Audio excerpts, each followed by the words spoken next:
Hello friends. जैसे कि पिछले वीडियो में हमने जाना था कि डायबिटीज़ क्या होता है, उसके लक्षण क्या हैं, कितने प्रकार के होते हैं डायबिटीज़।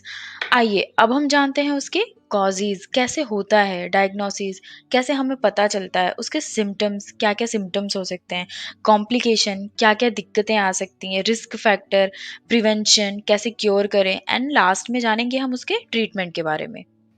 तो फ्रेंड्स, वीडियो में आगे बढ़ने से पहले अगर आप मेरे चैनल पे नए हैं तो please subscribe my channel and अपने वैल्यूएबल फीडबैक दें। आने वाले वीडियोस में आप किन किन बीमारियों और उसके रेमेडिएशन के बारे में जानना चाहते हैं, वो हमें कमेंट कर कर बताएं।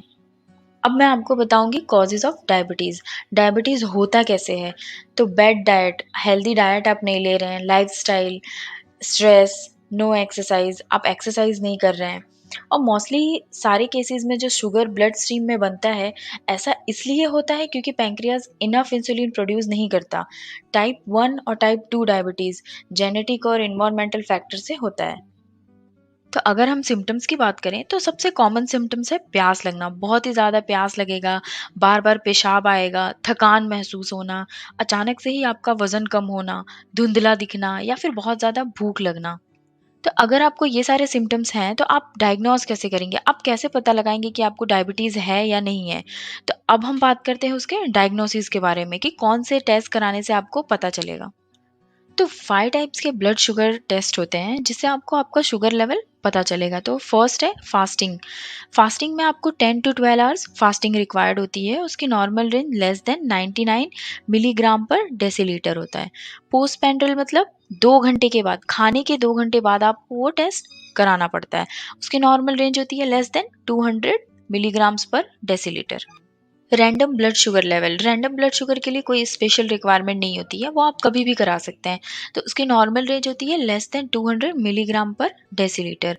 अब जीटीटी, ग्लूकोज टॉलरेंस टेस्ट, वो टाइप 2 डायबिटीज़ को डायग्नोस करता है और वो mostly gestational diabetes during pregnancy में चेक कराया जाता है। तो अब हम सबसे लास्ट टेस्ट के बारे में जानते हैं, ग्लाइकेटेड हीमोग्लोबिन, जिसको HbA1c भी कहा जाता है। तो उसका काम क्या होता है? It major amount of blood sugar which is attach to haemoglobin. जो हीमोग्लोबिन से जो शुगर अटैच होता है उसको वो मेजर करता है। तो अगर हम बात करें HbA1c के टेस्ट रिजल्ट की, तो डायबिटिक पेशेंट को 6.5% और हाइयर होता है, प्री डायबिटिक में 5.7% टू 6.4% होता है, और नॉर्मल में बिलो 5.7% होता है। तो आने वाले वीडियोस में हम इस टेस्ट के बारे में पूरी डिटेल्स में बात करेंगे कि इसको कब कराना चाहिए, कैसे कराना चाहिए, इसकी नॉर्मल रेंज क्या होती है।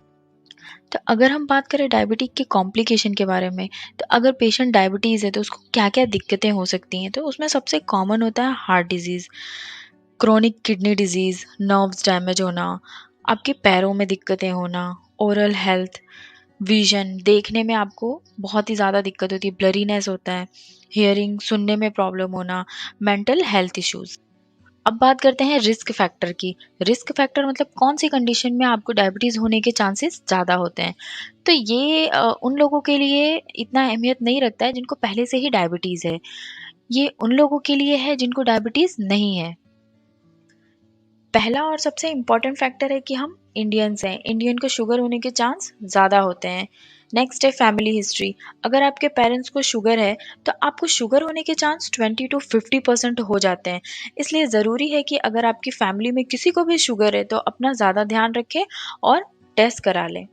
नेक्स्ट हम बात करते हैं लाइफस्टाइल के बारे में। अगर हम ज़्यादा फिजिकल एक्टिविटी नहीं कर रहे हैं, हमारा काम बैठने का है, या आप हाई स्ट्रेस लाइफ लीड करते हैं जिसमें कि आपको मेंटली ज़्यादा सोचना पड़ता है और फिजिकली कम काम करना पड़ता है, तो ये सब चीज़ें शुगर होने के रिस्क को बढ़ाती हैं। और अगर आपकी लाइफस्टाइल ऐसी है तो उसको बदलनी चाहिए। अगर आप नहीं बदल सकते हैं तो at least daily 30 minutes to 1 hour physical exercise आपकी डेली रूटीन में लाना चाहिए। 5वें नंबर पे हम बात करेंगे कि अगर आपको पहले कभी भी हाई शुगर हुआ हो, जैसे कि आपको कोई बीमारी में या फिर कहीं चोट लगी हो या कोई सर्जरी हुई हो आपकी, उस समय में अगर आपके शुगर बढ़े हों और अब नॉर्मल हो गया है, तो आपके आगे शुगर होने के चांसेस बढ़ जाते हैं। 6 नंबर पे है कि ओवरवेट, बहुत ज़्यादा मोटापे की वजह से भी शुगर लेवल बढ़ जाता है। प्रिवेंशन ऑफ डायबिटीज़, डायबिटीज़ से कैसे बचें? उसके लिए अगर आपका एक्स्ट्रा वेट है, तो सबसे पहले तो आपको वेट कम करना पड़ेगा। तो आपके रिस्क कम हो जाएँगे। फिज़िकल एक्टिविटी ज़्यादा करनी चाहिए, उससे उसके बहुत से फ़ायदे होते हैं। हेल्दी प्लांट फूड खाएँ, जिससे कि आपको मिनरल और कार्बोहाइड्रेट मिले। ईट हेल्दी फैट्स क्या है? वेजिटेबल ऑयल हो गया, फिश हो गया, नट्स हो गए, सीड्स हो गए, ये सब आप ज़्यादा लें।